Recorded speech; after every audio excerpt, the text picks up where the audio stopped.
evening, everyone, and welcome to Danville, Pennsylvania for tonight's game between the Mount Carmel area Red Tornadoes and the Danville Ironmen. I'm Bob Else, along with Warren Altamore and Wayne Brokenshire, bringing you tonight's game. Looks like it could be a good one. Danville coming in at 2-2, Mount Carmel at 3-1. I don't care if it's a good one or not. I'm psyched. I had a down game last week. I was down. We were talking about our shoes at the end of that game. I'm ready to go. I'm going to call a big game tonight. Big Red, we're at the supper club. We had Leshinski and Stosh Pultanovich with us, and they seem to tell us that they'll be coming out headhunting tonight.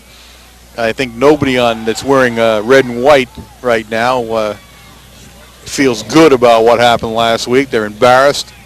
Nothing went right. Some of it by our own doing, some of it by a good team's doing. But now they come into Danville. If you remember last year, the Ironmen gave us everything we could handle and then some, bringing it right down to the wire before we finally won the game. And I don't think anybody over on our sideline would like that to happen tonight, if I'm not mistaken. I agree. Frenchie?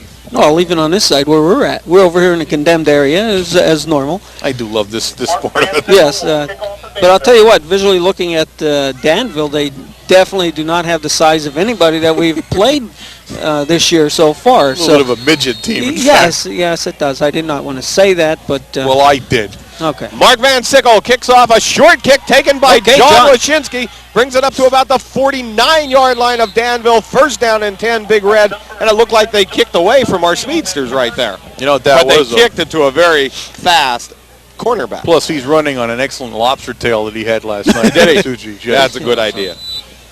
Okay, first down and 10. We're ready to roll here. Mount Carmel trying a couple different people in the line tonight. At right guard for the Red Tornadoes starting John Yastashak. And over at the left guard, number 57, Jason Klingerman. We'll go down the rest of the Tornadoes as the game progresses. Handoff to Sinkovich. Gains about 3 or 4 yards, and an initial hit made in there by number 7 from the Ironmen, which is Damon Fitt. Damon Fitt. The misprint in the book. Got me the misprint. I can't even read the book.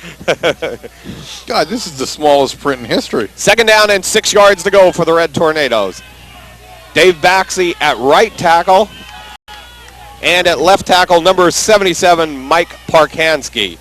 Pitch back to Sinkovich going around the left side. Big play by number 45 from the Ironmen. Heath Hoyes comes from his right linebacker position to make the tackle. Mount Carmel faced with a third down and 9. That wasn't a play. Hoyes is probably one of the biggest guys out there. Tall kid. See how tall. Let me see here. It does say how tall he is there. Hoyes, he's 6'4", 200 pounds, so he's a big lad out there. Hoyes also the fullback when they go on offense. Oh, does he? Yep. Okay. Big third down play for the Big Red here on the 49-yard line of Danville. Fakes, comes back on the rollout to pass. Hits Veach. Number 5, Bob Veach at the 35-yard line with a good catch. Excellent catch by Bob Veach. Good catch. Good throw. Yeah, a lot of pressure put on that time on Higgins, and he did make a beautiful throw, although rolling to his right, that's his side, made a nice throw. And it was well defended. Defended by number 19 of the Ironman, Rich Hahn. First down and 10, Red Tornadoes. Sinkovich up the middle, finds a hole, and is hit in there by number 23, Aaron Gerst. Gain of about 8 or 9 yards for the Red Tornadoes. That time the Sink was taking the entire team with him for a ride. Second down and 3 from the 27-yard line.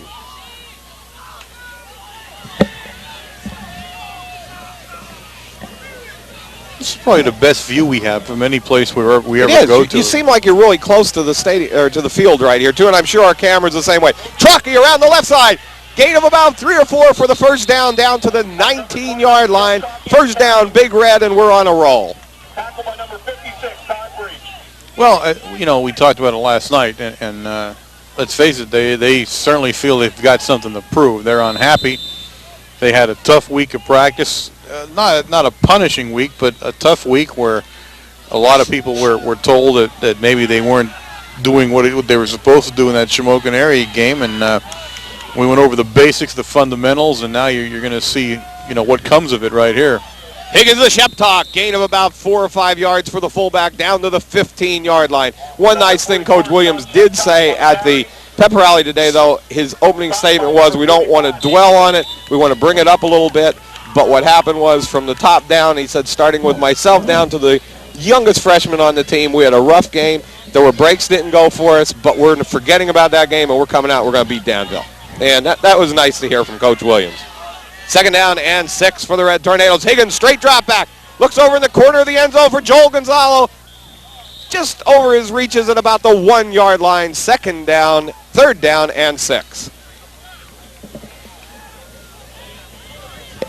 I think we'll see that play run again. He was well covered that time too, though. That was a difficult pass to make when you're throwing like that. And of course, Gonzalo, unfortunately now is going to be seeing the double team and the double coverage all the time. It took 2 or 3 games, and everybody knows he's the man, and everybody looks for him when he leaves the line of scrimmage now. Sinkovich breaks it out around the left side, and he's going to be knocked out of bounds after about a 2 or 3 yard gain. So Mount Carmel faced with a 4th down and about 3. It's nice to see the way Joey runs. He runs head up. He's watching where he has to go. He saw that the center line was blocked up, and he spun off and kicked out to the left side. And nice took spin it around move. Yeah. Corey Hepler in at left offensive tackle for the Red Tornadoes. 4th down and 2 or 3, Warren. Yeah, the scoreboard says 2. It's a long 2 is what it comes out to be.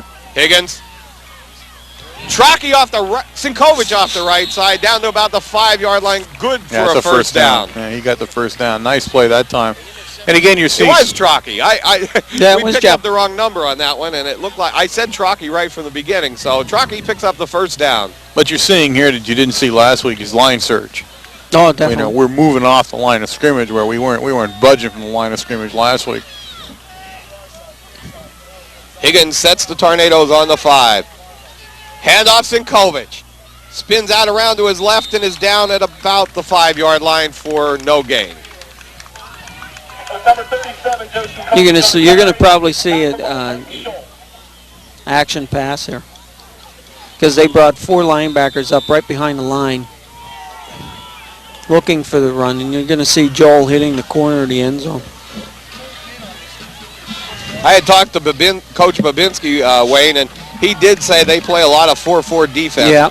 Here's the pitch to Trocki. Going out around the right side, makes a nice cut and down to about the 3-yard line. So Mount Carmel faced with a big 3rd down play.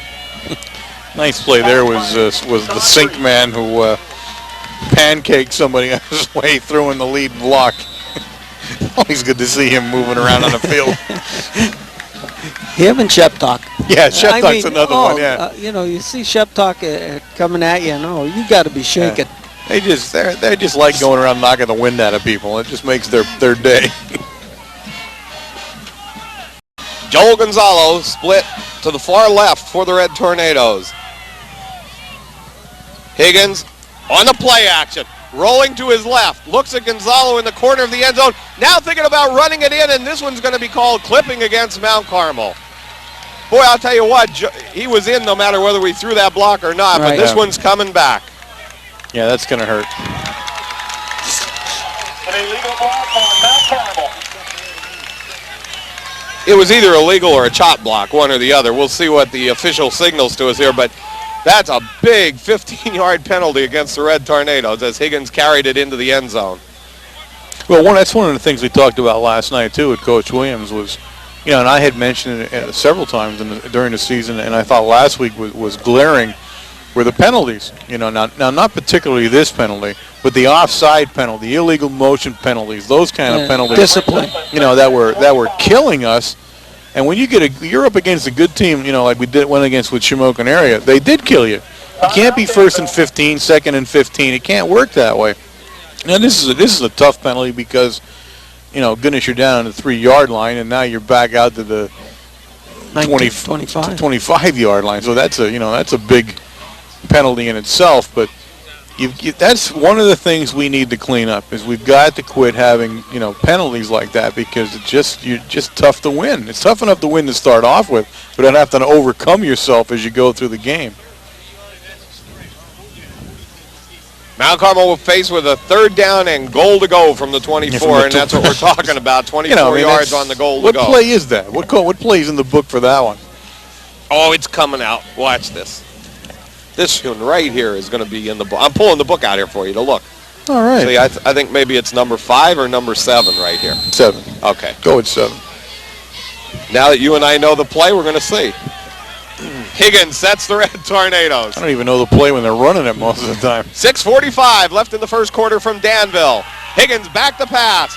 Great Looks protection. right over the middle. To Joel. Hits Gonzalo at about the 5-yard line, and Mount Carmel will be faced with a 4th down and 5. But what a nice pass. What nice protection for Higgins on that play. Yes, he had plenty of time, more than enough time to look at every receiver down there, and he did see Joel breaking across the center. Coach Williams calls timeout, wants to talk over this 4th down play with his team. Now you see, you know what you're seeing here in a regular situation. Well, geez, That was That was tough. tough. My microphone got stuck there. Did you see that? It was Go ahead. horrible. In a regular situation, I believe he would have just automatically kicked the field goal. But now he's looking back to last week and he's thinking confidence, and he's saying to himself, 6 yards. I'm going to tell these guys, hey, I want the touchdown. You know, that I think he's trying to build a little bit of confidence here against Danville. Now, if it doesn't work, then you put the Ironmen down on their own 6-yard line anyway, so it's no big deal. But I think he's going to forego the field goal, and I'm saying I think he is for just that reason, because he wants these kids. He's coming out there and saying, hey, block and let's run and let's get 6 points on the board. And after all that, they'll probably line up and kick a field goal, and I'll be thrown over the No, you're side right. here. They're going for it. There you have it. Higgins sets What the Red insight, Tornadoes. Joel Gonzalo split far left. Higgins on the roll to the right. Looking Looks for at Veach. Veach in the corner of the end zone. Touchdown. Beautiful. Beautiful. Oh, what a Hands, pass. What a pass. What a grab by Bob Veach. Touchdown. Red Tornadoes on 4th down and 5. Yeah, Chief threw a great pass. He really did. Great pass, and a nice catch by Veach down in the corner there, right along the line of the end zone. That was a pretty play, and that's exactly what he wanted. Right. Now they feel good again. Well, I'll tell you what, Higgins, he must have practiced that this summer 10,000 times, because how many times we've run that already, a little flare-out pass like that, and Bobby Veach is reaching out with his fingers to catch it. And the best thing about that is if you overthrow the ball, there's no big loss. Right. It's a type of pass that's not going to be intercepted. Mount Carmel takes the early 6-0 lead. 6:18 left in the first quarter. Kicking off for the Red Tornadoes, number 57, Jason Klingerman.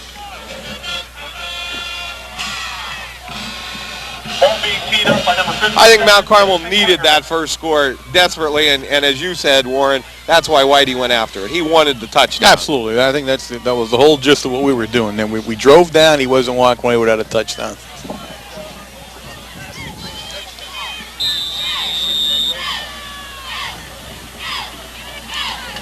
Klingerman's kick, a nice boot down to the right side, taken by number 25 of the Ironmen, which is Mike Herman, gets hit and is finished off by number 84 of the Red Tornadoes, Denny Molisevich, and also number 1, David Slater. The Slate man made the initial hit and grazed him enough to slow him down, and everybody else got him.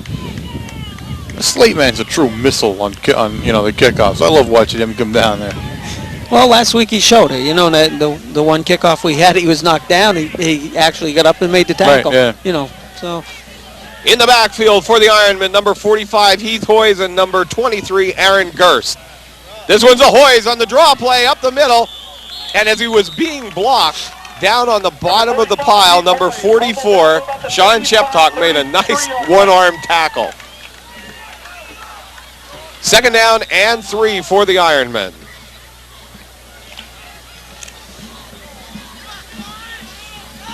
I didn't see if our main man for extra points was in there, Eric Schlegel. Was he? He was hurt. He has a knee injury, and I didn't get the gist of that last night, whether he was going to play or not. They said he's a captain tonight. Yes, we have to say congratulations on that part to Eric for being the captain tonight. Van Kirk gives the ball to Hoyes.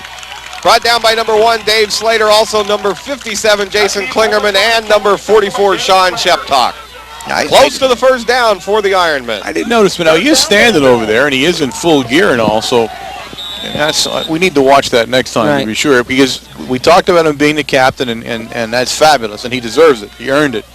But right after that, Coach Williams said he has a knee injury, but then he didn't say whether the knee injury meant he wasn't playing or whatever. He just said that, and then we went on to something else. First down, Ironman from the 31-yard line, and now we have to watch and see if anybody pulled Mount Carmel offside. That's going to go against Danville. Absolutely. See? This is a dead ball foul. It's offsides, Mount Carmel. You were close. Had to be one or the other. Did somebody touch? Nobody. No, you're right. Nobody did touch. Well, then how is Their that? guard and tackle had moved. Then how is that? Hey, did you see some of the calls that were made last week? Well, it just. I'm sorry. Apparently, if you don't touch him and the ball isn't snapped while you're in the neutral zone, it's not offside defensive. That's right. Our man was getting back. I'm a little confused on that. First down and 5. Ironman gives the ball to Gerst off the right side. A nice hit made in there by Joe Sinkovich, also helped out by Jason Klingerman. So Danville will be faced with a second down and 1. You had to watch Chippy that time. Chippy came through the line on the left-hand side of their center, broke through, read that it was going off tackle, and got in on the tackle. 4:14 left in the first. Ball on the 39-yard line, second down and 1 for Danville. Gerst goes into motion. Inside handoff to Hoyes, and he carries the ball for the first down, tackled by Jason Rohrbaugh and Corey Hepler. So the two big tackles make a big play there on the line of scrimmage, but close enough for a first down for the Ironmen. Ball on the 43-yard line. No.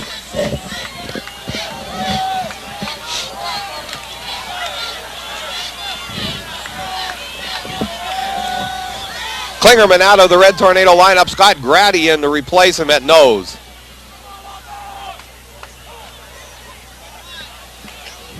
Van Sickle on the draw play to Gerst, and that time Mount Carmel reads it very well. Number 23, Aaron Gerst, bringing it out for the 45. Tackled by Joe Costello and number 66, Jason Rohrbaugh. Stash Koltanovich.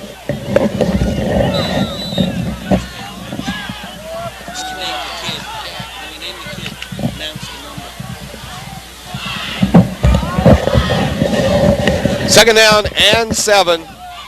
3:11 left in the first quarter.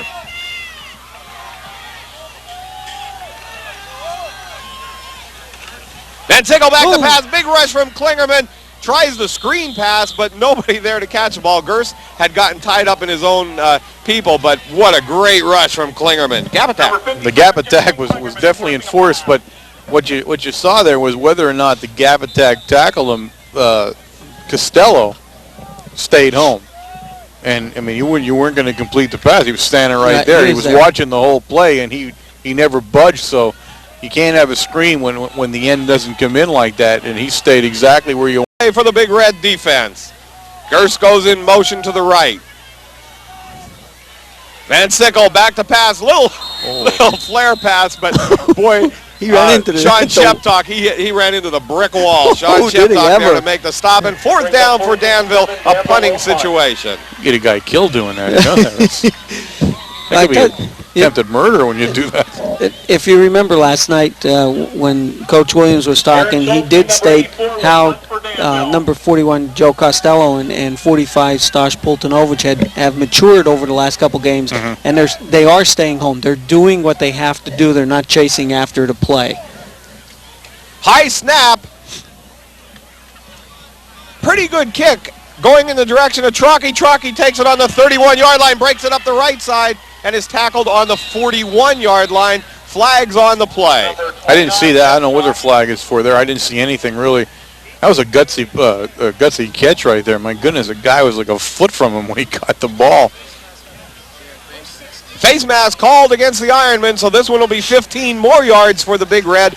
Bring the ball up to about the mid-stripe, and Mount Carmel will take a first down and 10. Wasn't one of those accidental ones, huh? It was the, what do they call it? Inadvertent one. Right. Or the purposeful one where you try to yank that guy's neck off. This was one of those neck yankers. First down and 10, Big Red on the 44-yard line. 2:42 left in the first. Hand off to Sheptalk up the middle. Carries it for about a 16-yard gain and a Red Tornado first down on the 29-yard line. Tackle made in there by number 56, Todd Breach of the Ironmen. Well, it's safe to say that Sheptalk's wandering around out here with a chip on his shoulder tonight, too. I don't know if anybody else took notice of it, but he's in an ugly way out there right now. Offense and defense. Yeah, both ways. He's ugly on both sides. You're dead meat. Higgins sets the Red Tornadoes. Motion. Oh. And that's the same reverse thing. Their guy just moved a little. Our guard moves a little, but now it's going to be called against Mount Carmel as a legal procedure. But same thing. Same thing we saw before, just called the opposite way. Someone's going to have to explain it to me the way we were called for it. I mean, there was no contact. He was not in the neutral zone when the ball was snapped. I don't understand how we were offside. I really don't. 2:15 left on the clock. First down and 15 for the Red Tornadoes. Joe Sinkovich out of the Tornado lineup. Usually means Jeff Trocki into the backfield.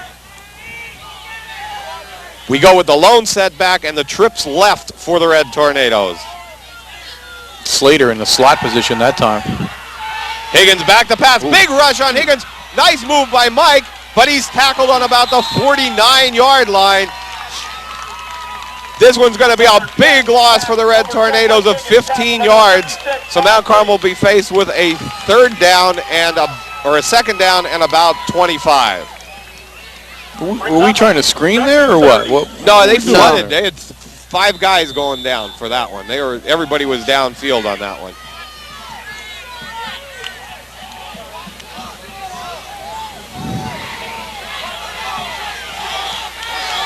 Higgins with Sinkovich and Sheptalk in the backfield. Straight drop back. Here's the screen pass over the head of Trocki, and this one will be third down and 30. They're gonna have to go back to the drawing board on that screen pass. I mean, it was nowhere near doing what we were supposed to do on that one. I don't know if Mike. I don't think Mike saw Jeff. We had the blockers there, and Jeff was standing there, but. Mike overthrown. 1:10 left on the clock. Big, long third down play for the Red Tornadoes. 3rd and 30. Trips left again.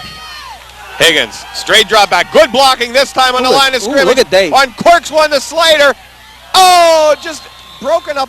I'll say broken up by number 7, Damon Fitt. He just got up high enough to break it up, but we had Joel Gonzalo and Dave Slater streaking down the sideline. Blitnikoff and the Slate man were both back there. John Yastashak in the punt for the Red Tornadoes.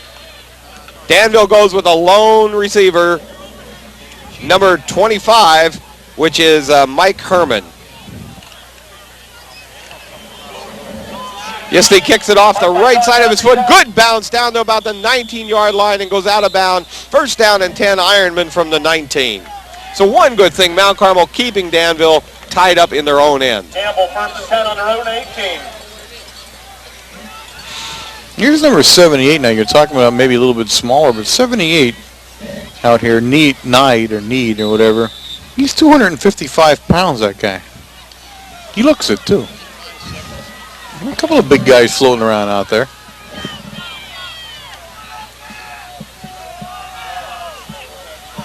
Van Sickle goes to Kurt. Big hit by Joe Sinkovich right on the line of scrimmage. Finished off by number 66, Jason Rohrbaugh. But boy, what a bruising hit by Sinkovich. Hey, you run into a sink, it's going to hurt too, you know. It was hit with a sink.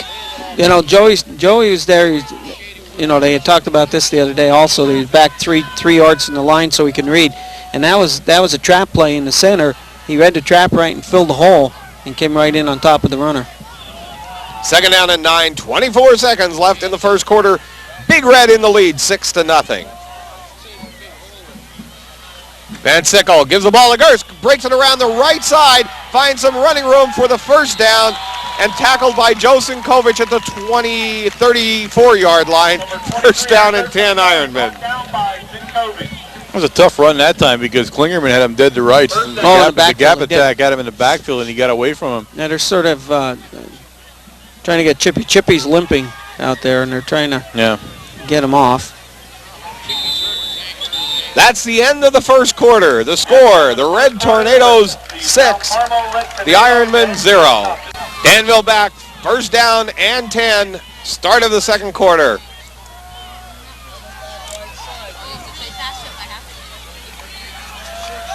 Van Sickle on the crossing pattern, and come on. This is going to be a bad call here against the Red Tornadoes. What's this guy going to call? Number 22 was cutting across for the Ironmen, which is Jim Lewis, and he's going to call interference on this, and all that happened was the Danville receiver ducked down he just didn't want to catch the ball, and with all those Mount Carmel people there. Unbelievable call. You know what happened? If you watched the ball skipped 3 yards away from the receiver, skipped off the ground. First down and 10 from the 49-yard line for the Ironmen. Van Sickle sets the Ironmen, gives it to Gerst. Fumble on the play. Ball's laying on the ground and is recovered by the Red Tornadoes, getting up from the bottom of the pile with that ball, number 21, Joe Wargo. First down and 10, Red Tornadoes from the 46. Yeah, some of these calls aren't that hard to make, French. Come on. Oh, I understand that. It's just not right. It just isn't right. These are kids playing. You are absolutely right. You know, you got to bear down out here, and if you're unfamiliar with the rules, you better go over them before the season starts, because it's not just this crew. It's shabby. Officiating is shabby this year. Higgins hands off to Sinkovich, off the right side, finds a hole up the middle, gain of 5 yards to about the 46-yard line of Danville. What is this, our fifth game? Yeah. And how many calls have we seen that were just blatant? Right. I'm not even particularly saying against us. Right. I'm saying officiating in general is shabby. That's what I'm saying. You know, it's not like they don't get paid. You know, they're not doing this for free. I don't know how much they get paid. I don't know if it's like a great amount of money or whatever, but the point is, if you volunteer to do it, then do it right. Sinkovich, big run down to the 38-yard line, tackled by Damon Fitt and the rest of the Ironmen to bring Joe Sinkovich down, but a big 8 or 9 yard run by Joe Sinkovich. Now, example last week, the fumble on the goal line. I'm going to tell you what. That was bad. Anybody who didn't think it was a fumble is and the either ball blind or an imbecile, because the ball was on the ground. Oh, and then the other two were the two intentional groundings. Yeah, I mean, and one, they're just. It's just unfortunate right now. It really is. Higgins to Trocki, finds a hole up the middle, gain of about 5 or 6 yards, and right now Mount Carmel's going to put it to them right up the middle. It looks like that's the last 3 carries in the row, up the middle, 8 yards. Well, Coach Williams last night was intent on running the ball. He was intent on that's what he was going to do. So if he's going to, he's going to shove the ball right down their throat. Well, what's also happening is they're starting to key on different players. Sheptock's starting to pick up yardage, so we're keying on him. We're trying to key on Sinkovich, and you never know. There's Trocki carrying the ball up through the center, where you wouldn't expect him to go. Sheptock up the middle, carries the ball for another 5 yards. Tackle made by number 51 of the Ironmen, which is Dan Brady. 10:03 left in the first half. 10:03 left in the first half. 6-0, Mount Carmel in the lead.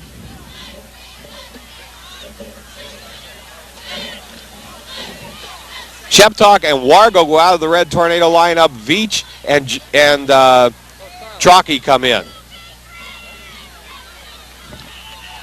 Joe Gonzalo split left. Veach in the slot. Pitch back to Sinkovich on the right side. Cuts it back to the middle of the field. Good. Looks like it's good for a Red Tornado first down. That's a tough run there. You're looking at this team now, Wayne. You're saying they were small. We were saying at the beginning, but I'll tell you what. There's 250, 225, and 255 on the defensive side of the ball right now. Okay, what do you want me to say? I'll take it back? No, I was just saying they didn't look that big. I think because we're used to seeing the apartment building from last year. Higgins looks at Gonzalo on about the 7-yard line to the 5. Oh yeah. And he stopped on about the 5-yard line and blown dead. So Mount Carmel will be faced with a second down and about 4. Nice move by Blitnikoff after he caught the ball.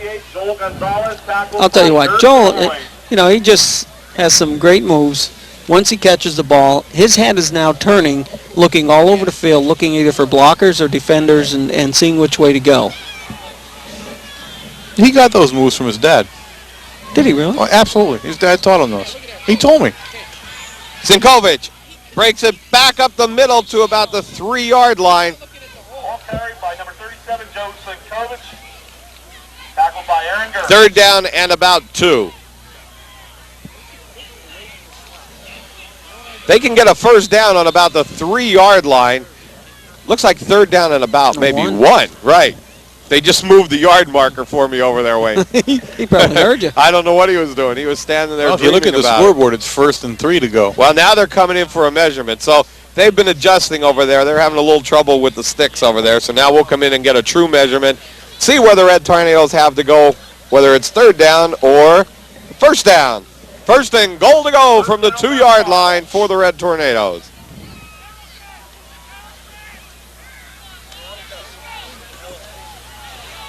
Joe Wargo and Dave Slater into the Red Tornado lineup. Trocki and Gonzalo out. You know, I wonder about this field when you're looking at this field. Where's their track team go? I think it's over by the junior high school. I think they have a track and everything over there. I've seen it happening over there, so that's probably what happened. Sinkovich up the middle. Touchdown. Red Tornadoes on touch. Great job by the Red Tornado line.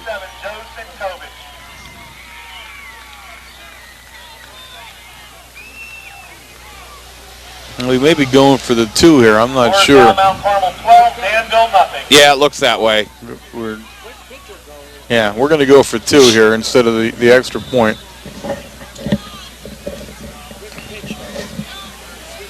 Mount Carmel has the offense back in. Ball lined up right in the middle of the field.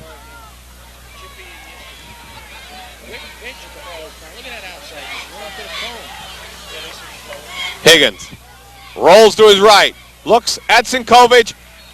Good for the 2 points. Oh, nice pass Yes, that time. They got Joe Sinkovich coming out of the backfield on that one, and a great pass from Higgins to thread the needle for the 2. 8 minutes and 10 seconds left in the first half. The score, the Red Tornadoes 14, the Ironmen of Danville 0. Jason Klingerman will kick off for the Red Tornadoes. What I can't understand is why Gerst isn't deep. If he's their fast running back, you know, they don't use him on these returns. Back usually for the Ironman is number 25, Mike Herman.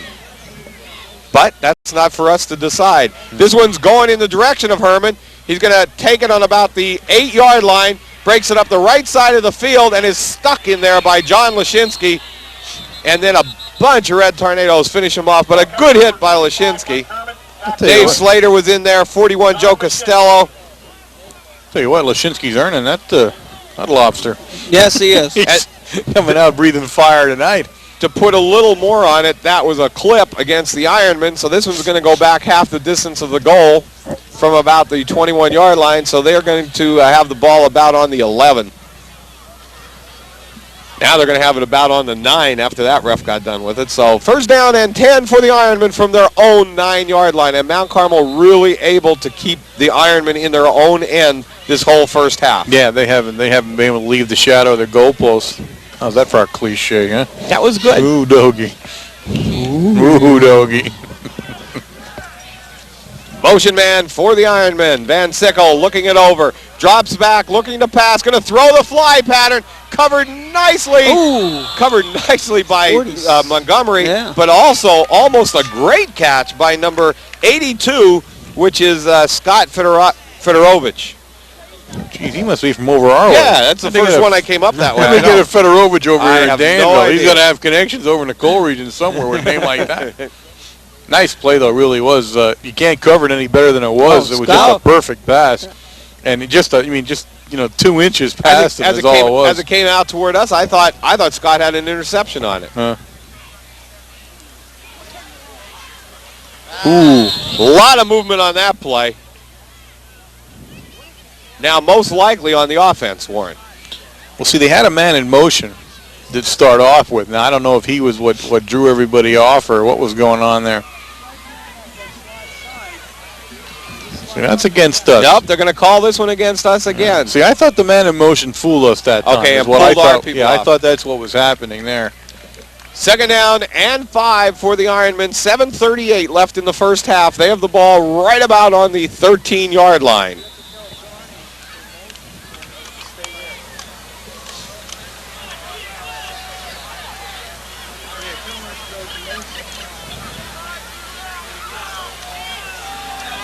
There he goes again. There's the motion again.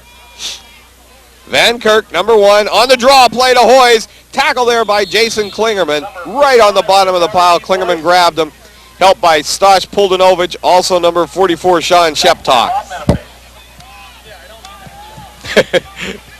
And the announcer here says tackled by number 52, Rob Menepe. So Rob's in there in hard, even though Corey Hepler made the tackle. That he is. That he is. 3rd down and 5, 7:09 left in the first half.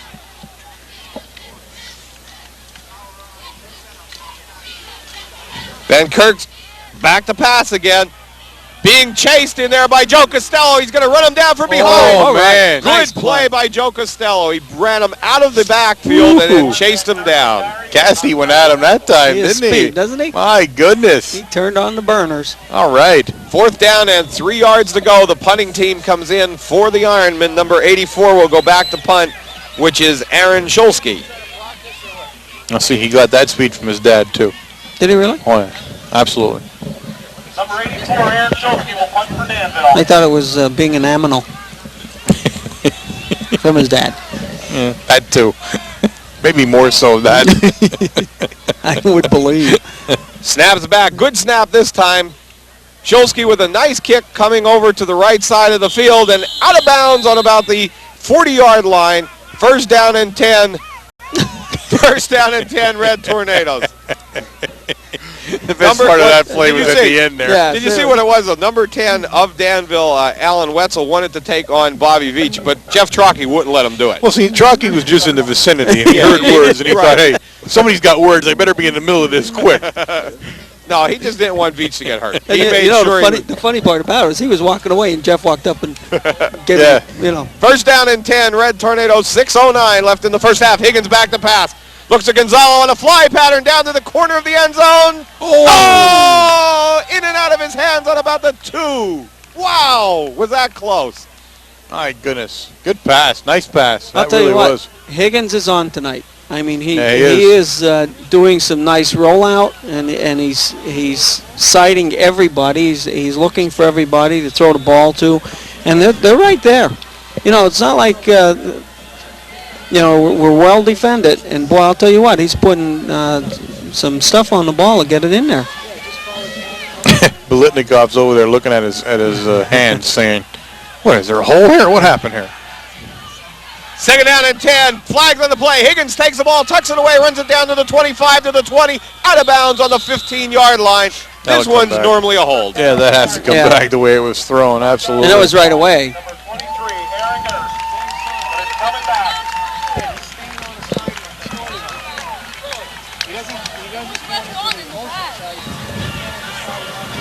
5:52 left in the first half.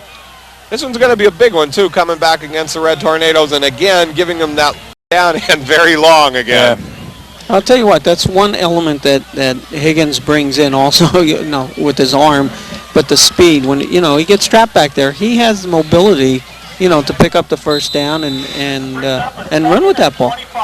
You don't see him that often do that. No. But once he gets into the open field, and we saw that on the touchdown run in the beginning of the season, when he gets loose, and he's a very dangerous runner.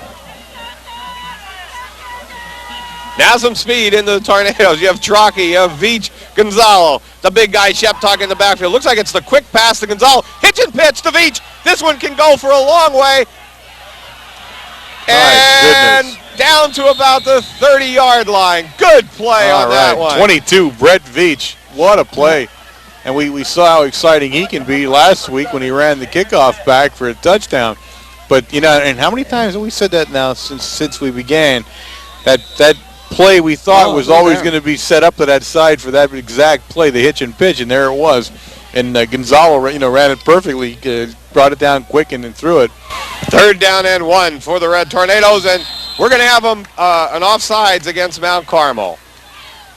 But, you know, we always look for Trocki because Joel and Jeff were always side by side when he caught that pass, and we always thought that's who it would be.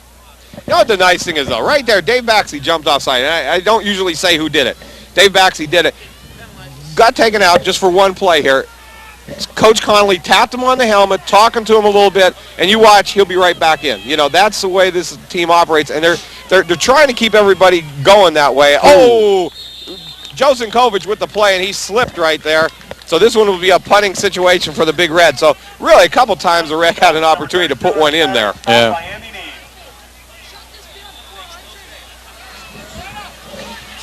John Yastashak back to punt. Now he comes up. I don't know if we have enough guys or we're... Now Joe Costello back to punt. Now John Yastashak back to punt. Now timeout called by the Red Tornadoes. 4:36 left in the first half. 14-0. Big Red in the lead. We definitely had that play bunged up now, didn't we? I think what happens there is the short kicker for the corner of the end zone might be Joe Costello. Oh. I think what happened, John Yastashak realized that and then tried to trade places with Joe. Depending where they are in the field. Where they are in the field. That's what looks like happened right there. So okay. We'll go with that one if that sounds all right to you. It worked. It works for me. No problem.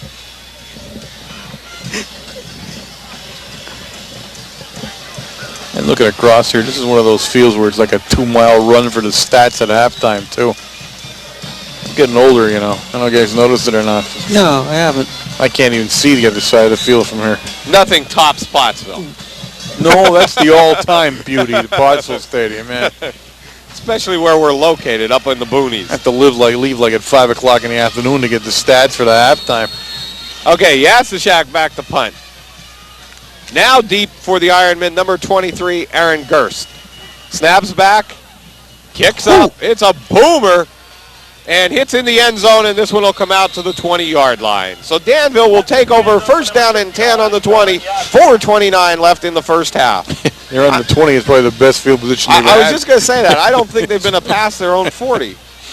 They're actually operating pretty good right now the way the game's been going.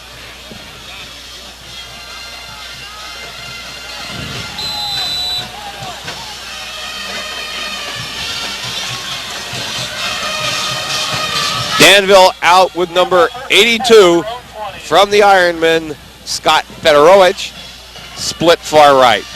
This one looks like it's going at Scott. He had Gerst coming out of the backfield also, and intercepted by the Red Tornadoes. We'll see who gets off the bottom of the pile right there. Number 27, John Leshinski. Great interception by Leshinski on the 30-yard line. We had the Danville players in the way and couldn't see John pick that one off. Boy, John's having a heck of a game. He really is. 4:22 left. It's 14-0. Part of the problem with that play, we'll give Hepler a little bit of credit there because he had a wing and over Hepler's arm, and that's a bit of a wing when you're trying to get over him. 4:11 left on the clock. First down and 10 for the Red Tornadoes. Quick pass. Hits Gonzalo. Takes it around the right side. Gain of about 7 or 8 yards. Nice pass by the Red Tornadoes. Ball carried by number 88. Actually a gain of about 8 yards. Tackled by Denny Stroud. These guys on the chains are really giving it to me tonight. Every time I see him, he moves a little extra one way or the other. He sets it up and then he starts Never moving. quite sure where he wants to go. 3:41, the clock running in the first half. 14-0, Big Red in the lead. Higgins, Sinkovich, off the left side. Takes it to the 20. Down to the 15, down to the 13-yard line. Nice run, Joe Sinkovich. Sinko, great run. Typical Sinko. First down and 10, Red Tornadoes from the 13-yard line. 3:25 on the clock as they move the chains.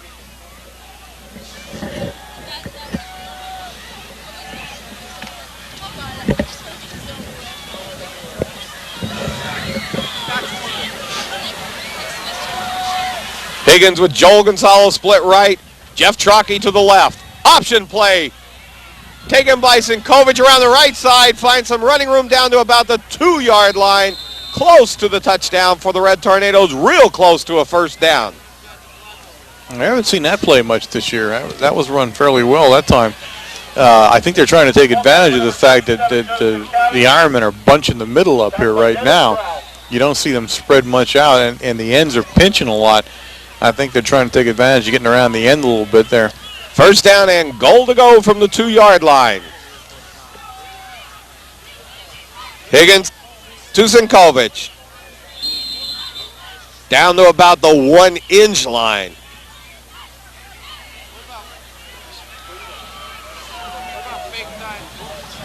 Actually, they moved it back out. Probably about a foot to go for the Red Tornadoes. Second down and goal to go from the 2-foot line.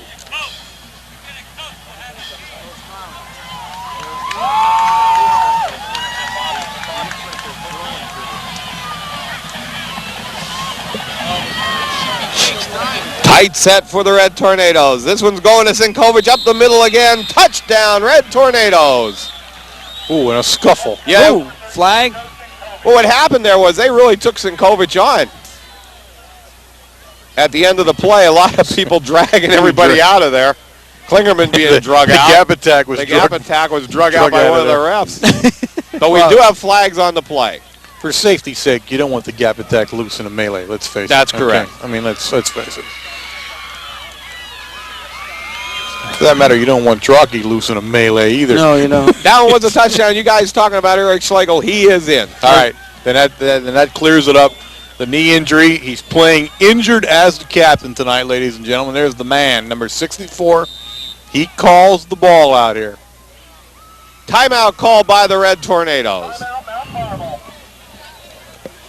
2:05 left on the clock. 20-0. Big Red in the lead and trying to put one more up on the board. Well, no, now he's calling for his offense back. He's going for 2 more. He's bringing his offense back on. I don't know why, though. I can't even imagine why we're doing that, what the reasoning is, unless he just wants to try something out or, you know. Well, if you're going to do it, now's the time. You know, I guess, yeah, it might be the best time.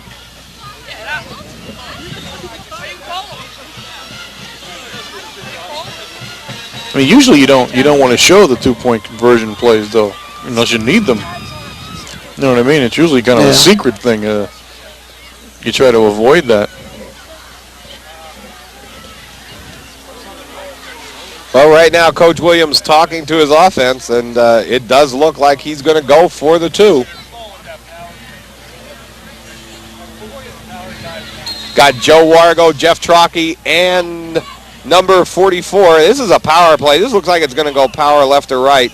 It's going to the left with Trocki into the middle of the end zone, touchdown, and he really didn't show much. He just went all power. That's just a bash it down your throat kind of a play there. Nice run. Big Joe Wargo, the line, Joe Wargo, and also Sean Sheptock blasting in there. Jeff Trocki just had to follow him into the end zone for the extra 2 points. Wasn't a lot of tricking going on there, was there? With 2:05 left in the first half, the score, the Red Tornadoes 22, the Ironmen 0. Danville has unfortunately has the unenviable task of facing us, you know, after we take a pacing off of Shamogan area, and everybody spends a whole week chewing their helmet, you know, waiting to play again, and that's exactly what you're seeing now. I mean, they're out here just looking to kill somebody, and unfortunately the Ironmen happen to be the team on the block right now. Kickoff for the Red Tornadoes. A bouncer taken on about the 21-yard line. Coming around the right side, number 34 from the Ironmen, still flying, and is knocked out of bounds. Another flag. That was carrying the ball, Dave Lushik, and there's 2 flags on the play. One's going to be a late hit. The other one, I'm not too sure what happened. It'll be a clip, I'm sure. There'll be 2 separate penalties on this one.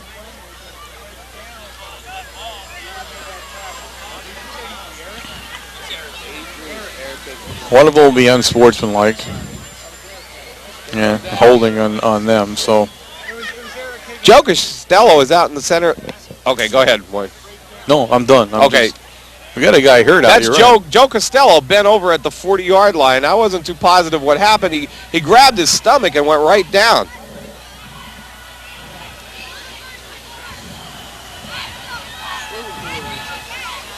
I'm not sure if he was in on the clip or what. I'm not sure what happened there, but we have an official's timeout right now as Joe Costello down on the field.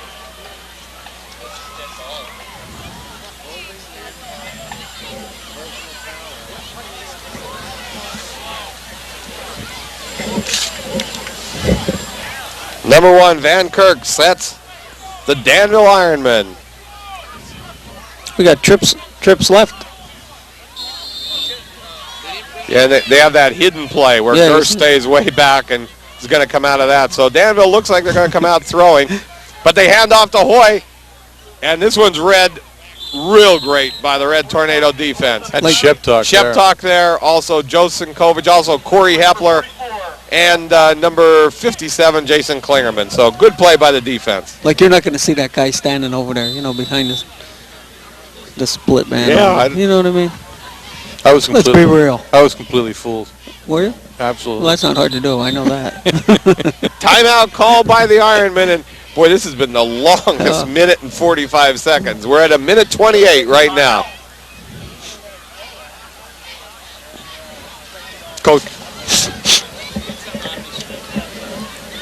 Coach Conley off the field, talks to his Red Tornado defense. Number 81, Steve Ziegler, into the lineup for the Red Tornadoes at left defensive end to replace Joe Costello. There's the pass. Nice pass taken by number 10 from Danville, which is Alan Wetzel, and tackled by Bob Veach, but after a first down for the Ironmen. Right now, Mount Carmel in a little bit of a prevent defense, though, and that pass is going to come open. 1:21 left on the clock in the first half. Here's your hidden player, Wayne. Oh, there he is. There he is. Okay. I can see him. I don't know how our guys can't. There's the This is play gonna be they a want to pass call. to him now. He's going to throw the ball from there. Ooh, Looks at nice a arm. receiver, Hoy downfield. Slater and also Bob Veach make a good play in there to break it up. Number 1 and number 5, Dave Slater and Bob Veach. Good play on the Red Tornado defense, not getting fooled by 19 catching that ball. Well, that's why Bobby's back there. And, Coach Williams said he's matured so much. He's the leader back there. He looks over to see where the receiver's at, and then he picks an area to go to. Second down and 10 from the 50-yard line. 1:03 left on the clock. Kirk back to pass. Oh! Great play, the Sinkovich. sink. The sink came up and hit him. He got hit by the kitchen, the sink. He was hit by the kitchen and a bathroom sink that time. Oh, goodness. Singo read that one all the way. What was great about that? You could Doggy. you can see Joe reading in Joe's mind. Catch that ball. Catch that ball. Oh, man. Ooh. 38 seconds left in the first half. 22-0. Big Red in the lead. And the receiver went back that also said, don't ever throw the ball like that again. Ever. Van Kirk back to pass. Oh, nice play. Good play from number 59, Mark Burns of the Red Tornadoes. Nice play. You're right. That was a good. It was a controlled leap because he wanted to block it, and then he didn't throw it, and he still came down on top. Right on top of the quarterback, right. Nice play. He burned him. Fourth down. Danville looks like the time's just going to run out on the clock here, down to 2 seconds, 1 second. And that's the end of the first half, but a big first half that the Red Tornadoes needed here, and they got it. 22 big points on the scoreboard for the Red Tornadoes. I thought we saw somebody nearly fall right down on this cement. Did you see that? He was running right at the wires of the coaches. It looked like he was going flat on his face. 22-0, Big Red in the lead. We'll be back with Warren Stats in 1 moment.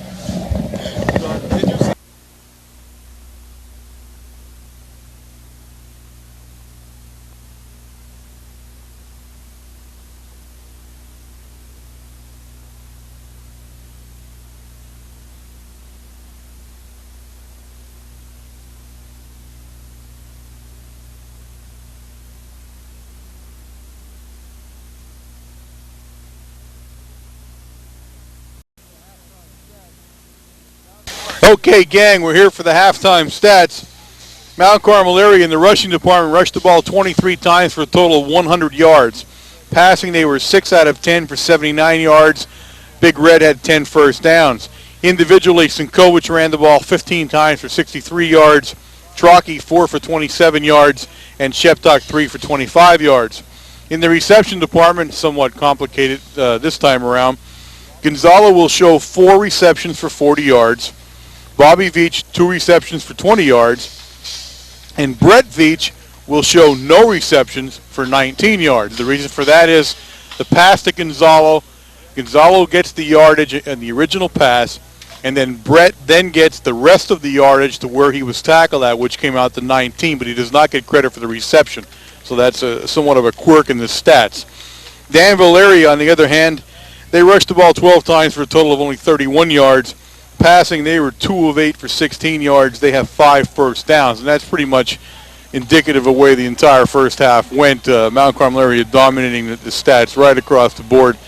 Danville, I don't believe Danville area passed the midfield stripe in the first half, and they're going to have to definitely do a lot better if they want to get anywhere close to staying in this game in the second half. And we'll be just about to start the second half in 2 seconds, so stay with us.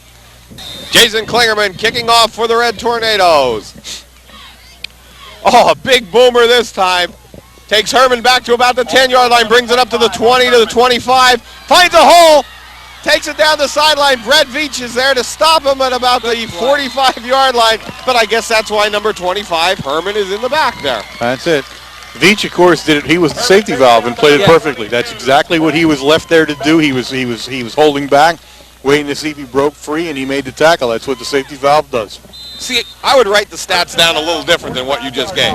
Because what I would do would give Gonzalo a pass and then Veach a reception.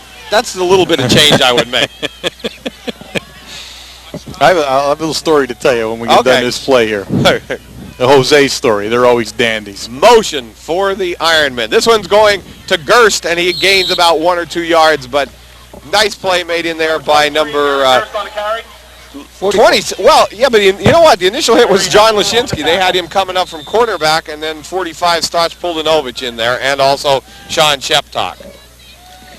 I'm looking at the stat sheet, and I look over at Jose's, main stat sheet, and I'm looking at Gonzalo, and it shows the reception. There's a D with a circle around it. I said to him, what the heck is that? Drop. So we're not playing any favorites in this operation, that's for sure. He put a drop down on the passing totals. Oh, nice hit made by number 1, Dave Slater, and then finished off on the sideline by John Leshinski and Bob Veach and Joe Sinkovich. That pass play is going to get somebody killed. I'm telling you, that's a suicide play over there. Everybody's just keying off. Did you catch that one, what I was saying about Gonzalo? No, go ahead. I said I looked at Jose's main stat sheet. You had your headphones fooling around there. And looking at the main sheet, and it shows the receptions, the yardage, and all. And there's a big D with a circle around it. I said, what's that? Drop. I mean, jeebers. You're talking about being fair. Lewis and Gerst spit far right. They're going down that sideline. Big play made by the Red Tornadoes, Corey Hepler, and also Jason Klingerman. You notice we had to change a quarterback here, guys. Yes, we did. In there for Danville, number 12, Travis Wasco. I'll tell you what, they were probably thinking about that in the beginning of the second quarter because he was over here warming up. Right, I saw that. I wasn't too sure. Maybe they were going to put him in as a throwing end over here that they used, but they actually used number 19, Rich Hahn. Aaron Shulsky will punt for Danville. Aaron Shulsky back to punt for the Ironmen. There's a penalty that what could that possibly be, other than too much time? Well, no, they called procedure. Okay. Go ahead. Explain that one. I'll tell you what, he was looking at the center, and the center had, picked up the ball and had moved the ball back at least 6 inches. Oh, okay. Okay, that'll do it. Yeah, no, that'll do it. You're allowed a little bit of movement with the ball when you're a center. Trust me, I know that from years and years ago. But you're not allowed to do a lot of movement with it. Snap back to Shulsky. Good snap this time. Puts a big leg into it. Going to be taken by Trocki on the 21-yard line and brings it up to the 26-yard line. Jeff Trocki not afraid to take that punt. Tackle made by number 10 from the Ironman, Alan Wetzel. First down and 10, Tornadoes on the 26. I'll tell you what, Jeff has great concentration on the ball coming down when it's punted like that. Yeah. Because there's 2 times now that he had someone standing right in his face, and he still caught the punt.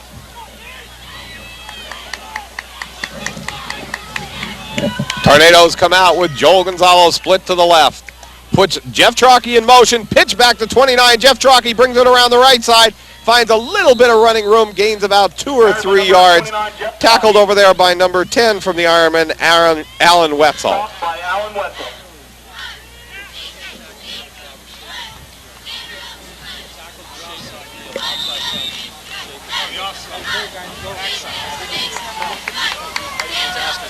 Second down and 7. Early in the second half here, 9:48 left in the third quarter. 22-0, Big Red in the lead. Higgins, Sinkovich brings it up the middle, and that one's read pretty well by the Danville defense. Looks like they made some adjustments on that one that was busting up the middle early in the first half. Well, they definitely had to make some adjustments, or they're going to get blown out of the game. I think, it's so strange looking at this game because Mount Carmel area is more intense, definitely than the Ironmen are, but it seems like such a calm game compared to last week. I mean, the intensity just isn't there, and it's amazing when you see a game like this. Higgins, straight drop back, big rush from the nose guard. Higgins gets away from him. Now looks at Joel Gonzalo coming back to him, very close to a first down. Gonzalo on the reception. I'll tell you what, that was an excellent play by Higgins. Bad spot, though. Joel was at least 2 or 3 yards over the 35-yard line. What are we doing with the spot of the ball now? This is where they drove him back to. Where the refs are placing the ball is actually where Gonzalo was driven back to. He took the reception on about the 37-yard line. Why don't you simplify it? They placed the ball 2 yards in the wrong place is what they ended up doing. This is a big one. Fourth down and Mount Carmel going for it on the 36-yard line. Now, Danville still has a receiver back. Yeah. I don't know. Well, maybe they're thinking the quick kick. I don't know. Sinkovich, first down, Red Tornadoes, and about 5 extra yards as he drives through. First down and 10, Mount Carmel. Now, see, I question that. I question Danville. Now, I don't know if that's a coaching decision or just, the kid back there. But why take a kid out of there when it's a 4th and 1 and they don't show punt? See, if he quick kicks it, so what? Let it roll. I thought that was rather odd to lose a man on the defense by keeping him back like that. 7:55 left on the clock in the third quarter. Higgins hands off to Trocki, out around the right side. Gain of about 4 or 5 yards. Jeff Trocki does a lot there on his own.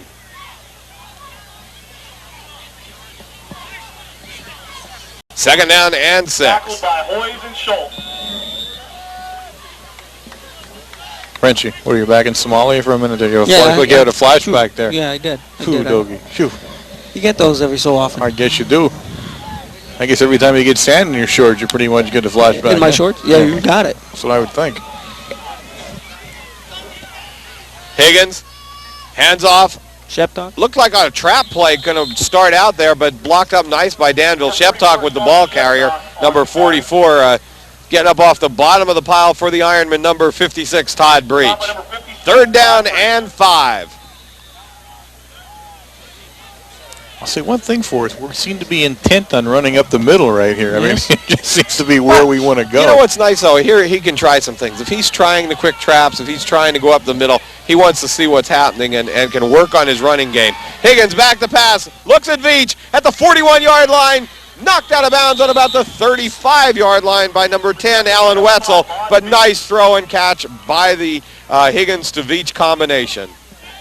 I'll tell you what, the first half, Higgins, I was just impressed with the way Higgins rolled to his right and had beautiful passes, that just split the defenders. Now he's rolling to his left, which makes it that much more difficult because he's got to plant and turn his body to throw the ball. Yeah. He looks good tonight. He really does. Yes, he does. Joe Wargo and Sean Sheptalk set up the power. This one's a Wargo on the quick handoff. And very close to a first down to about the 26-yard line. Nice run. Slipped a little bit there at the end. I think he would have had more yardage. The field is rough in that one spot particularly, right? Between the 40 and the, I'd say about the 25-yard line. Not on the other side here, but just right there. That's a bad spot in the field. Good blocking on the offensive line for the Red Tornadoes. Number 55, Geary, also number 61 in there for the Red Tornadoes, which is Jamie Rowland over on that side. Sheptalk or Sinkovich, the ball carrier. Ball carried by number 37, Joe. Corey Hepler came in on that play, a tackle to replace Dave Vaxey. Over on the left side, Mike Parkansky, number 77, at the left tackle.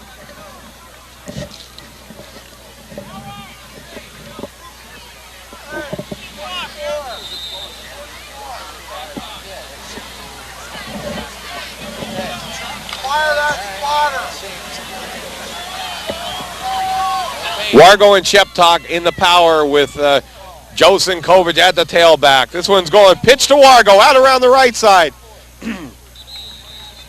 One man to beat out there, and it was number 7 coming up from his safety spot, which is Damon Fitt.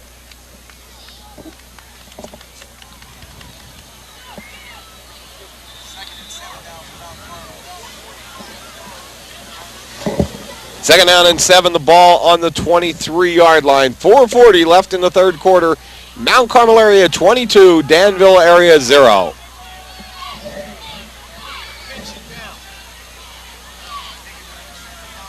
Higgins, inside handoff to Trocki. Gets the initial hit made in there by 45. Heath Hoyes, he plays both linebacker and fullback. Third down and 8 for the Red Tornadoes. Hoyes is a nice defensive player, and he's the captain. I noticed he calls the signals and all, but he's a good player out there.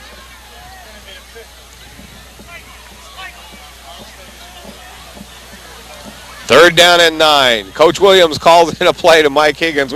It's so quiet here, you can actually hear him through the earphones calling out to Mike Higgins. I think everybody knows what that play is going to be. Coach Williams said. Higgins, straight drop back. Big rush, tucks the ball away, and is tackled by number 74 from the Ironmen. And I don't know if I can find a 74 here, but he's floating around somewhere. That's Rob George. They just brought him into the game. He didn't start on defense tonight. So Mount Carmel in a punting situation. John Yastashak, number 69, in the punt for the Red Tornadoes. Snapping the ball for the Red Tornadoes, number 88, Joel Gonzalo. Gerst back to receive the punt. Going for the corner of the end zone. Oh, and it died. He hit a chip shot, a great 9-iron shot down to about the 4-yard line. Down there, and good punt by Yastashak. A 9-iron? Yeah. A 9-iron shot? Maybe a wedge. Well, look. Might have been a wedge. Because when that ball hit, But he did stopped. backspin it very nicely. All right. Just checking there. That's all. Just checking. First down and 10, Ironman, ball on the 4-yard line. 2:59 left in the third quarter. You guys are back on that golf talk again from last week. Hey, easy. What's the matter with golf? Nothing. Back off. Hey, not a thing wrong with golf. Washko still in at quarterback. Hands off to Gerst. Finds a little bit of running room up to about the 11-yard line. Tackled in there by number 1, Dave Slater.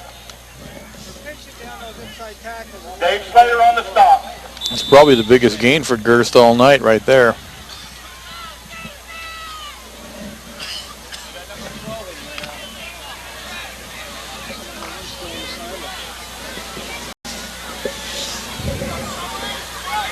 Wasco sets the Ironman. This one's going to Gerst again behind Hoyes. Doesn't go anywhere. Joe Sinkovich in on the tackle. Stop by Joe Sinkovich. Should be a loss of a yard or so there, right? Or no gain, one or the other. No gain. It was actually looked like a loss of yards to me, but they brought it back up to the line of scrimmage. He must have got. He might have gotten that far Right. before the sink man winged him into the dirt.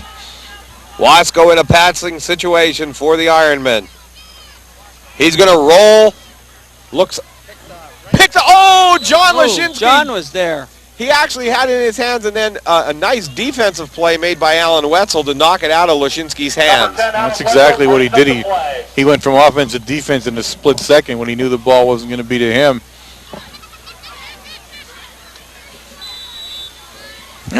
Third down and 10. You bring Leshinski to Supper Club more often, he'll be an all-state candidate for the end of the season. Well, he's having a solid game, and he's had solid games before. That's why we've seen him, but really playing his heart out there tonight. Wasco straight drop back this time. Oh, big hit in there. Looks like Corey Hepler's in, also assisted by Jason Klingerman, and in there number 50 for the Red Tornadoes, which is Joe Bender.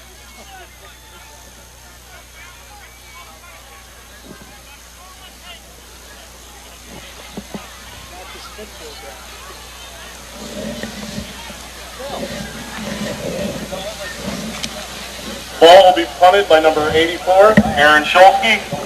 Aaron Chulski in his own end zone to punt for the Ironmen. 1:03 left on the clock. 22-0. Big Red in the lead.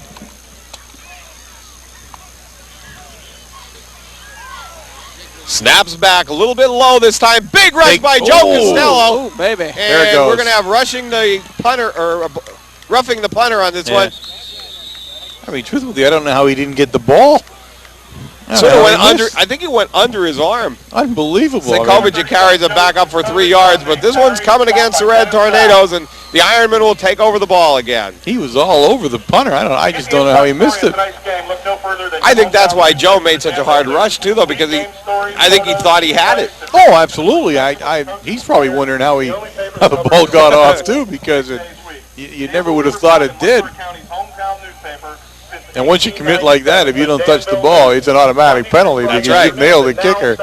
There's no choice involved there. The offense for Danville comes back on the field. Actually, the punting team comes back on the field. What? No, they gotta do something. That's a. Here we go. We're going to have an officials timeout. He's going to come over and talk to Coach Wiley right now from Danville, and this one has me stumped, guys. There's only one thing that could have happened, that he somehow touched the ball. That's the only thing that could have happened. Okay. Yeah, but if he touches the ball, it's not a penalty. Well, maybe the guy who called the penalty didn't see him touch the ball either. Wait, here we go. We're going to try to get some kind of signal. No, you're not. No, we're not. You're just going to. I can't believe this one. We're going to repunt. Maybe there was 2 penalties. There had to be. No? I don't know. That's possible. Offsetting? That's very close. Yeah, because even if he touched the ball, then the play would have just stood the way it was. Right, we would have had the ball up here. Okay, Mount Carmel setting back up to return this time. Sinkovich calls the fair catch on about the 39-yard line. I really didn't see that. I really don't. I can't comment on that one. If there was a second flag, I didn't see it. No, neither did I. And that would be the only thing that would have changed it. I mean, what else would have happened? Well, the other thing that happens is, too, you usually see both penalties being called by the officials. Yeah. Which we really didn't see there. I don't know what we did there. Maybe it was like deja vu. The feeling like this has happened once before, you know. We punt the fourth down. Frenchie, I think we told you 100 times, don't use big words. Oh, I'm sorry. And never, never, never talk French on this program. I'm sorry. Higgins rolls to his left, finds Gonzalo on about the 33-yard line, and we'll see where they mark this ball. This time we got a pretty good spot. So Mount Carmel will be faced with a second down and about 4 yards to go.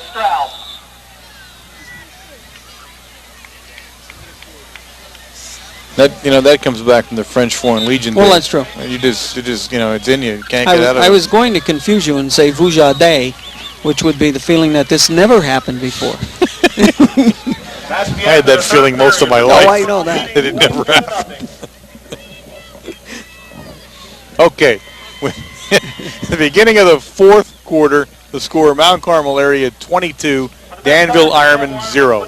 Pick up your copy of the Press Enterprise Daily. What's he saying? Who cares? I thought we were off. That's why, he just gave us the go-ahead on that. Second down and 4. Higgins, straight drop back. Big rush. Number 74 in there. Fumble on the play. Big play made from Danville, number 74, Rob George. And this will be Danville's ball. First down and 10 on the 41-yard line. Now, he got his arm in there right at the exact spot. He just punched right the where ball the ball loose. was. It hit the ball straight on with his arm. First big break of the game for the Ironmen.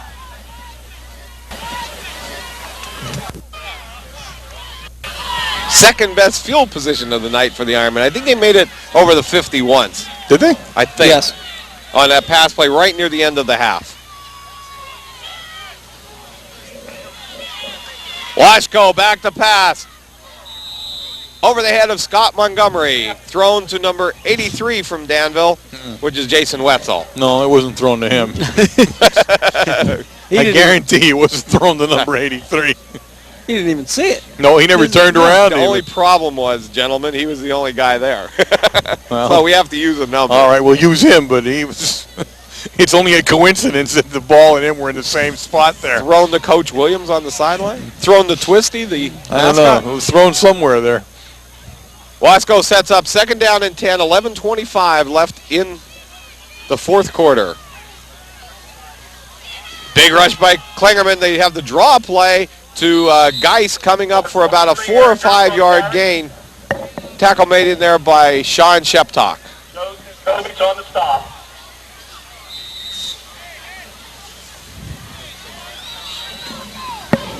Who is the head coach here at Danville? Is it listed in the program? Coach Wiley. Wiley. Okay. He's not new, is he? No, he's been around. Okay. Big 3rd down play for the Red Tornado defense. Wasco back to pass. Over the head of his receiver number 82, Scott Fedorovich. 4th down and 5. He has only one name I could have trouble with, and that's him.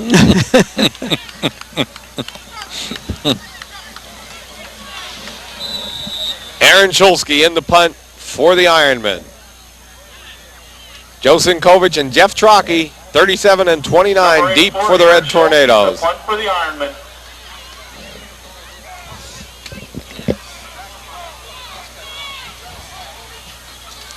Good snap.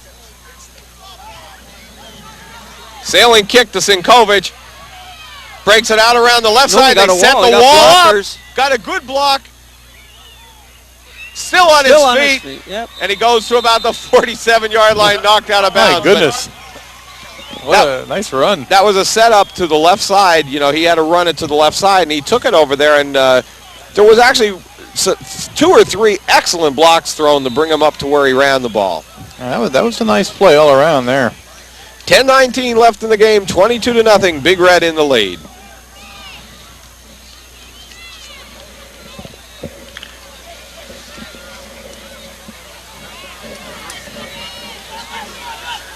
Higgins with Sinkovich and Sheptock in the backfield. Trocki goes in motion.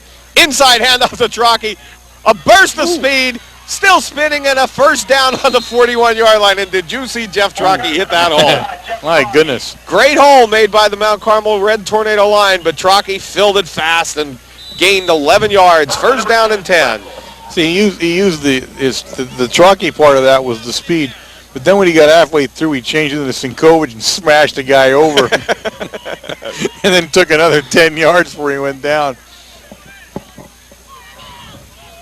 Higgins to Sinkovich. 8 yards.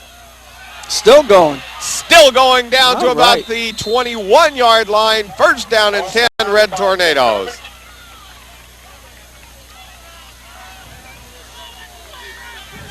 $9:26 left in the game. Maybe those 4th quarter drills are coming through right here, huh? I don't know. Gonzalo out of the Red Tornado lineup. Number 1, Dave Slater in. Well, one thing about Danville area is the defense has been on the field for most of the game. So defensively, they've got to be tired now here in the 4th quarter. Sinkovich, gain of about 2 or 3 yards down to the 19-yard line. Stop by Todd Breach. Todd Breach in on the tackle, and they had to sort of get Breach and Sinkovich untangled on that play.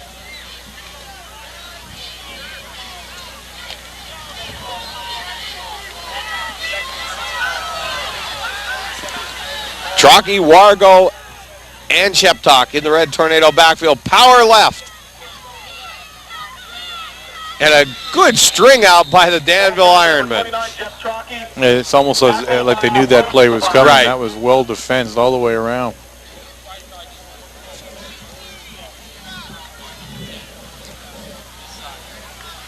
Third down and 6 yards to go. 8:16 left in the game.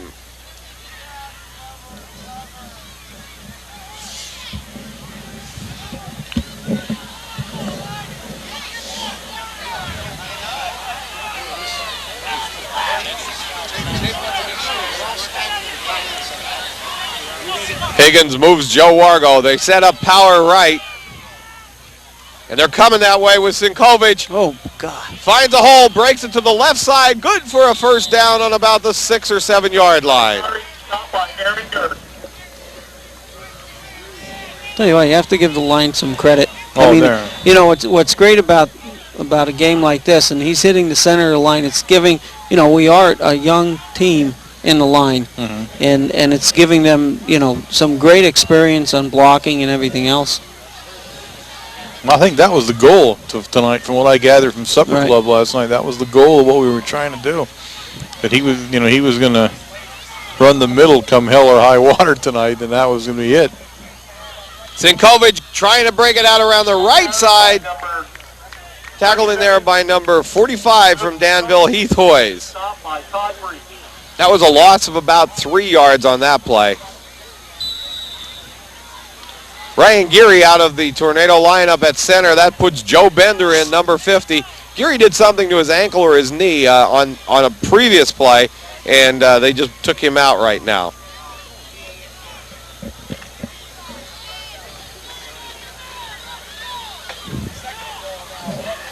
Second down and goal to go from the 9 yard line for the Big Red. Fakes the handoff to Sinkovich. Play action over the middle. Gonzalo, touchdown. Pretty Red play. Tornadoes. Oh, that's a pretty play there. That really is. He actually had Gonzalo and Veach open. Both of them were wide open on that play. So nice touchdown pass from Higgins to Gonzalo. All right, we're going to definitely kick this one, I think, guys. The way it looks, we're definitely in the kicking mode here. We'll wait for Schlegel to make the call. There's the shift. Higgins will hold. Jason Klingerman will kick. Snaps back. It's down. It's up. And it's good. Jason Klingerman's kick is good. Score is now 29-0. With 6:32 left in this ball game, Red Tornadoes 29, the Ironmen 0. Now, it'll give us a chance to just mention to you that we are WKMC TV, microwave signal WLX267. We broadcast to you from facilities located on the Mount Carmel area high school campus. You can find us on Wednesday night, 8 o'clock, channel 13 on the Service Electric Cable System. We are an instructional fixed television service. Excellent I job, can do that with my eyes Mr. closed. Altamore. You know, Can you? 4 or 5 years of that, I can do it with my eyes closed now. Next time, you know, close your eyes. I want to see that. All right? You would. I know. You would. I'm going to hold you to that. I figured you would. Klingerman will kick off for the Red Tornadoes.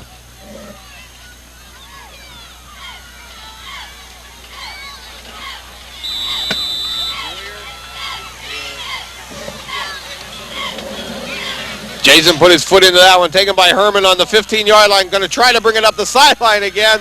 And a nice tackle made by number 30, which is Kyle Sokol of the Red Tornadoes. Good open field tackle by Sokol. Jason Klingerman.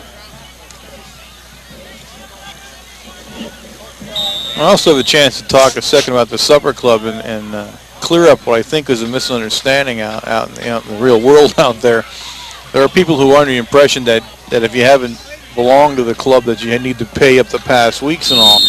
It's not that at all, ladies and gentlemen. If you want to come down to the Supper Club on a Thursday night at Matucci's, 6:30, all you do is come down, and for that night you want to pay your $5, you're in. That's all it takes. You don't have to pay anything else. You don't have to pay your back. I mean, there's nothing like that involved whatsoever. And we might add, we are cultivating a rather large and larger group of women every week. Every week, you got it. It's definitely it's absolutely a fabulous time. It really is. The food is fantastic. For $6, I mean, the food is fantastic. You can't go wrong. If you don't want to eat, you don't have to. That's no problem.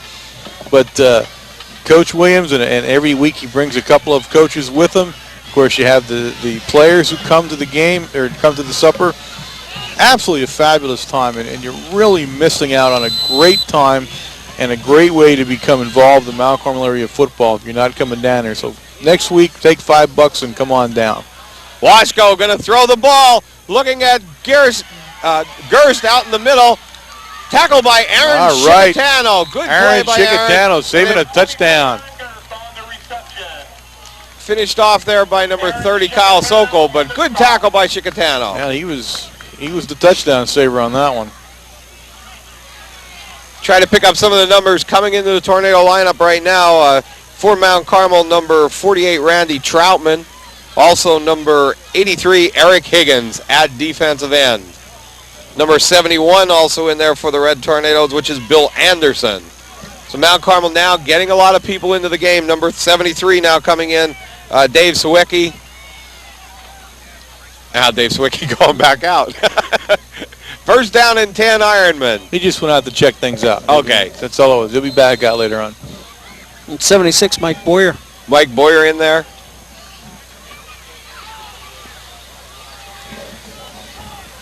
Blasco on the draw play to Gerst. Finds a hole up the middle. I think 30, is that 35? Cheddar's also in the lineup. In on the tackle was number 70 from the Red Tornadoes, which is Scott Pulowski. And 48, Troutman. Randy Troutman's out there. Troutman now leaving the game. Gary Hickson, 67, just comes in.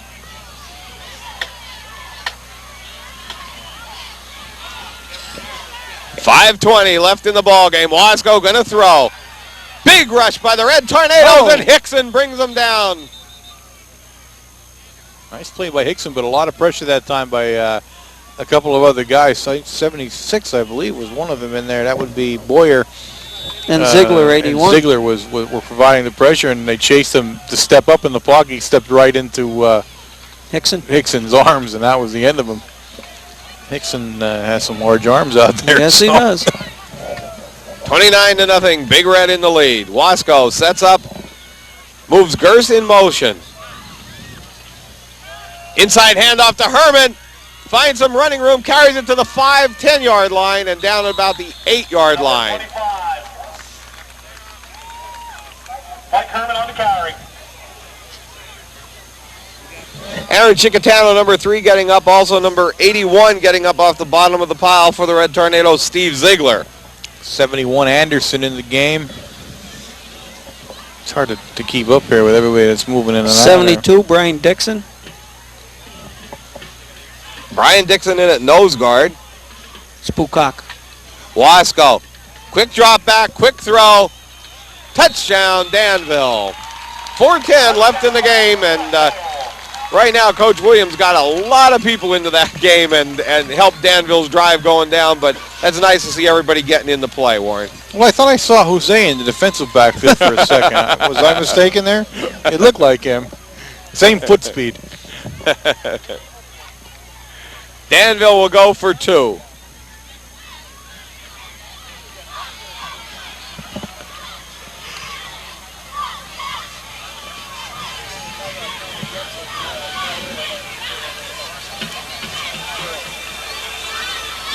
Wasco back to pass, looking over in the corner of the end zone. Out of bounds. And that one's no good, so with 4:10 left in the ball game, Mount Carmel area 29, Danville area 6.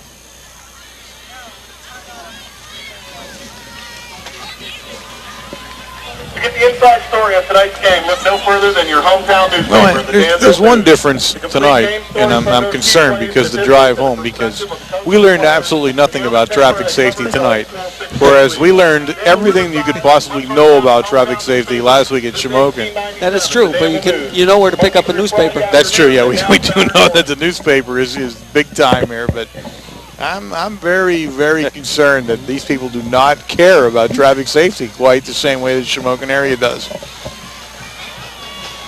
Brett Veach and Jeff Trocki deep for the Red Tornadoes.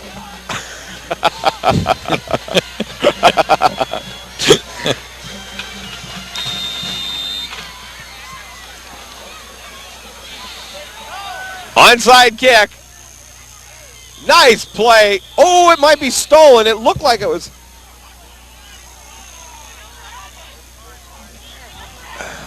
You got to be careful now when we're. I will. I'm watching. I didn't call. No, they got to be careful. When you do all that grabbing down here, you grab something you don't want down here. You got to be real careful. That many arms floating around. Ball was covered by number 65 of the Red Tornadoes, Dave Williams, and a good job. It came right at his feet, Yeah, dropped on it, and held on to it. Things can turn ugly in a pile like that. A lot of hands moving around. Red Tornado offense back in 3:56 mark, and I think Coach Williams at that time was ready to go with everybody, even on offense, but Coach Wiley just seems to want to play all his first stringers and not put anybody else in, so Coach Williams comes back with the Red Tornado offense. I think the onside kick was somewhat uncalled for, to tell you the truth.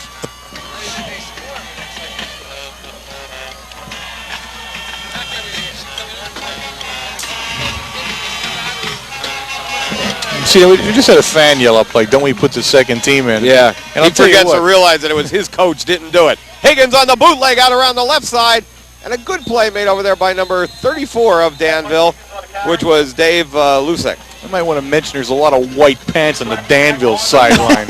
If he wants to compare pants with me after the game, I'm sure that he's going to come up a little short, so to speak. Which only means there's a potato head in every crowd. He's leaving. Yes. He didn't want to hear what you had to say. Mr. Potato Head exits the game. 2:48 left on the clock. 29-6, Big Red in the lead. I know, I'm getting ugly with the Yeah, fans now. All right. Ooh, baby. Gotta cut this. Higgins, Started straight on the drop rep. back. Looks at Gonzalo on the fly pattern. Joel picks it up. Oh, at the yeah. 21-yard line. That one he had to back up and wait for it. He got it on the 21-yard line. If I'm not mistaken, that's his 9th catch of the night. Really? 9? Uh, If that's 9, that broke the record. did I? Oh, okay. That's fine. the record But was 8. The record was 8. Yeah, I know. Record's 8. All right. What did he have in the first half? The first half he had 4, right? If I'm not mistaken. Did you throw that over the edge? No, I still have it, You actually. throw that over I the edge. usually lose I'll it by tell you now. what, No. Jose would be really mad. And you know what? I think I'm Yes, gonna, he had 4 catches in the first I'm going half. to tell him you did.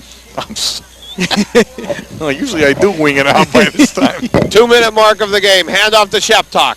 Over the left side down to about the 19-yard line. Well, we'll have full details on the Gonzalo Yes, we will. Blitnikov catching next game for sure when we get the official stats. We don't want to go blowing our horn without checking with the king of numbers over there. That's true. John Yasishak and Scott Grady into the Red Tornado lineup. It's like stepping on his turf over there. You Oh, know, when yeah. you do Well, he stuff has like that big D with a circle around it, too, you know. I mean, you're going to be real careful with him over there. That's true. You put a big D on your face or something, right? Higgins to Sinkovich. Gain of about 1 yard.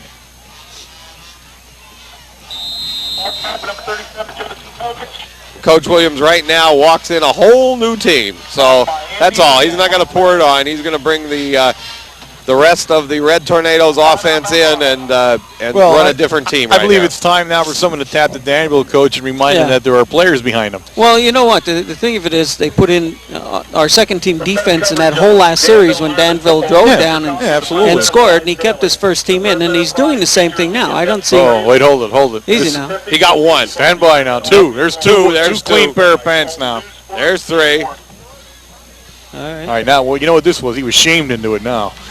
You know, when the head coach walks out Yeah, of I mean, second team, like, you know, let's be realistic here. Yeah, he was shamed into putting the new guys in. And here they all come now.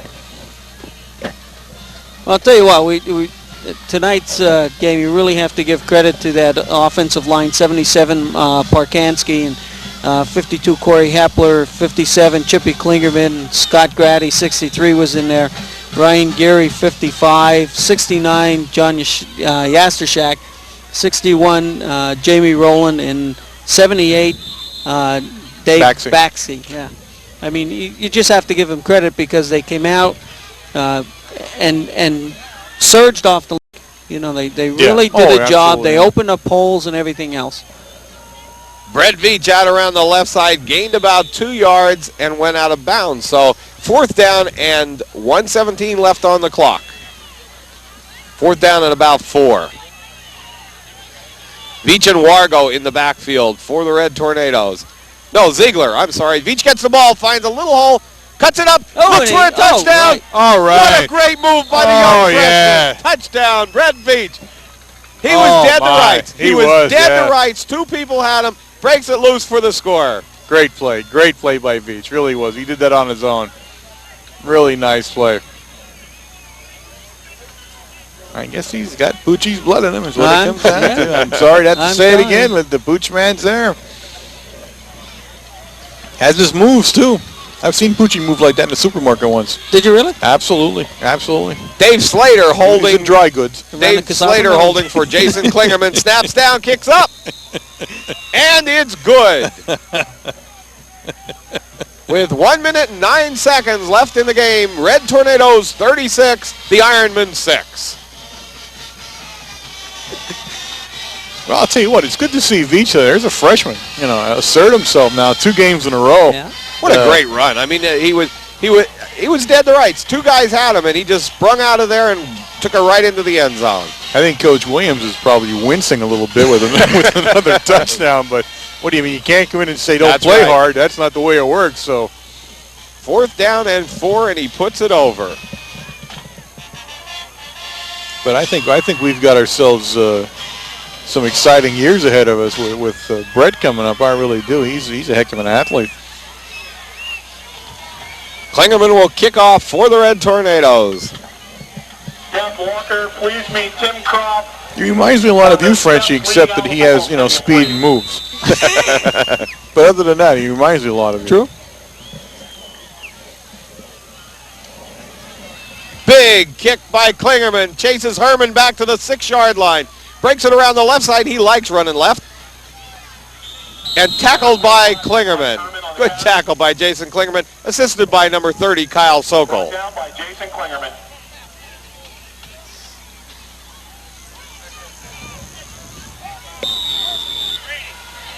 First down and 10 Ironmen. The ball on the 28. 59 seconds left in the game.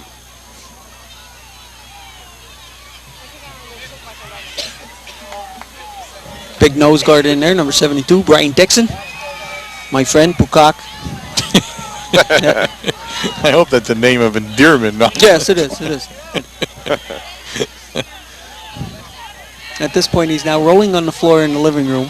Draw play. Laughing, yeah. Brings it around the left side. Nice tackle made by Aaron Chicatano and assisted by number 70 of the Red Tornadoes, Scott Pulowski. You better hope he is, judging from the size of him. Because if he's not, you're going to be rolling around on the floor pretty soon. In your living room. Ain't no small potatoes out there.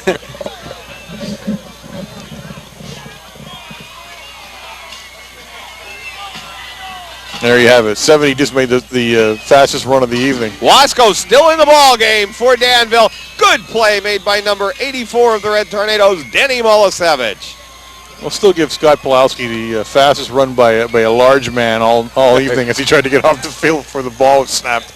Into the ball game, the final score, the Red Tornadoes 36, the Ironmen 6. We'll be back with a final wrap in 1 moment.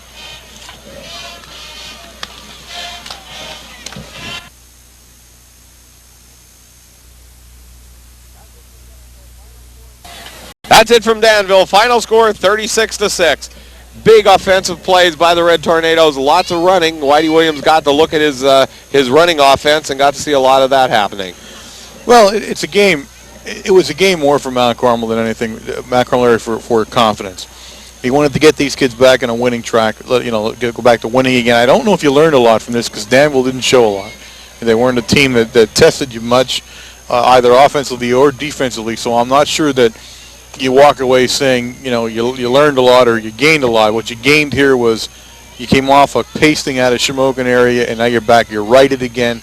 You're looking forward down the road. You got some tough games to play yet. Montoursville coming up next week, always a tough team. Coming into Mount Carmel area for the first time, I believe, into the Silver Bowl for their first time ever. So you're looking at them, not to belittle Danville, but not a team that was a great test for us. I'm going to say that. You were working on penalties tonight. We did very well, I think, compared to the last 2 or 3 games. So in particular in the second half. Yeah, I think a lot of positive things just from us. We did a lot of things we wanted to. What was mentioned at the Supper Club is that we broke down basically in our blocking last week, and I think that's what helped this week. We get back on track again. We have to do everything step by step by the basics, and that's how you win baseball games. Here we go, Bob. Football. We were talking baseball before, and that had a little bit to do with it. Montoursville Warriors coming in. Montoursville, always a tough team. Yeah, absolutely. Mount Carmel, able to throw the ball pretty well tonight. They tried to establish a running game so they could throw, and I think we saw that happen. It really worked well for Mount Carmel tonight. Maybe the same thing next week. Yeah, I think it's just get back to the basics, get back to fundamentals, and go back to where we were when we were winning. And that's exactly what we did, and now we step forward now and go with the rest of the season. That's it from Danville. Mount Carmel big winners tonight, 36-6. I'm Bob Elf. I'm Warren Altamore. Wayne Brokenshire. See you next week.